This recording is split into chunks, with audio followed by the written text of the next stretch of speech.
Combine pre जी 4 जानेवारीला झाली त्याच्यामध्ये सर्वांना रिझनिंगच्या या क्वेश्चनमध्ये कन्फ्युजन होतं. काय आहे हा क्वेश्चन? थोडंसं डिटेलमध्ये पाहूया.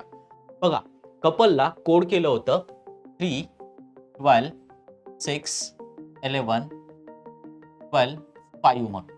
बरोबर आहे. आता कोड करताना कुठल्या अँगलनी कोड केलं, काय लॉजिक वापरलंय?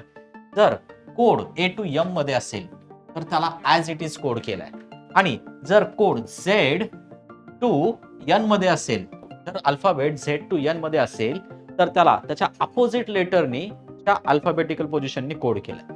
बघा, 3 ला वरच्या याच्यात आहे, C ला 3 न कोड केलाय. O ला कोड करताना काय केलंय? O च्या अपोजिट कोण आहे? L आहे. L चा कोड काय? पोझिशन ऑफ अल्फाबेट काय? 12. U बघा, U ला 21 ला F म्हणून कोड केलंय 6. बरोबर आहे. P कुठे आहे? इथे. 16 ला 11 म्हणून कोड केलाय.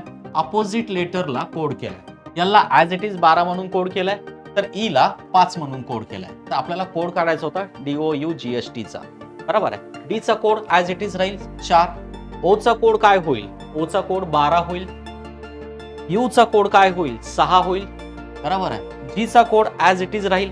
G चा कोड ॲज इट इज राहील. H चा कोड ॲज इट इज राहील 8 आणि T चा कोड काय होईल रे? त्याच्या वरचा कोड होईल म्हणजे 7.